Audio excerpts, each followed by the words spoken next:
Say I were to ask you to find the answer to 2.3 times 1.4. How would you do this? Well, your first step is going to be to multiply 4 by everything on the top. So 4 times 3 is equal to 12.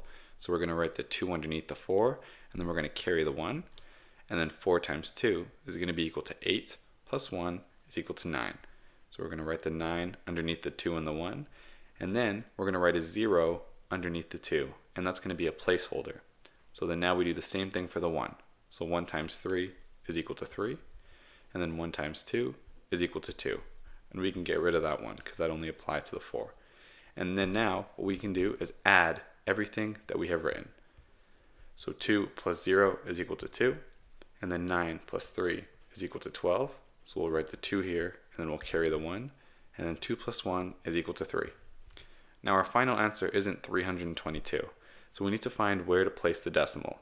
And we know how many decimal places we're going to have by adding the original number of decimal places. So there's 1 decimal here, and then 1 decimal here. So we're going to have 2 decimal places. So we're going to place the decimal between the 3 and the 2. And that makes our final answer 3.22. Now let's try one more problem. And this time pause the video and try it on your own. But say I were to give you 3.25 times 1.2. Once again, your first step is going to be to multiply the 2 on the bottom by everything on the top. So 2 times 5 is equal to 10. So we're going to write the 0 there and then carry the 1. 2 times 2 is equal to 4, plus 1 is equal to 5. So we're going to write the 5 underneath the 2. And then 2 times 3 is equal to 6.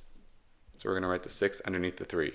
Then we're going to place a 0 underneath the 0 we already have as a placeholder.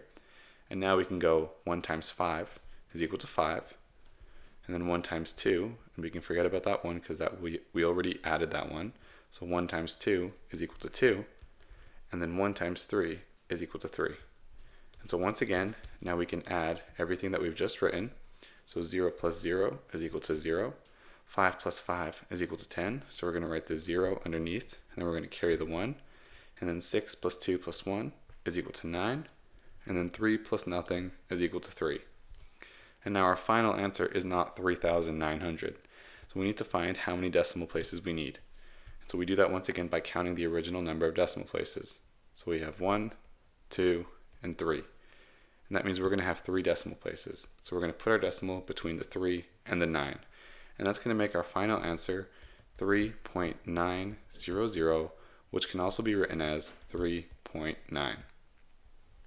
So a key tip is going to be to multiply first and then place the decimal point at the end. And once again, you're going to know how many decimal points you need by adding the original number of decimal places. I hope this video helped. Thank you.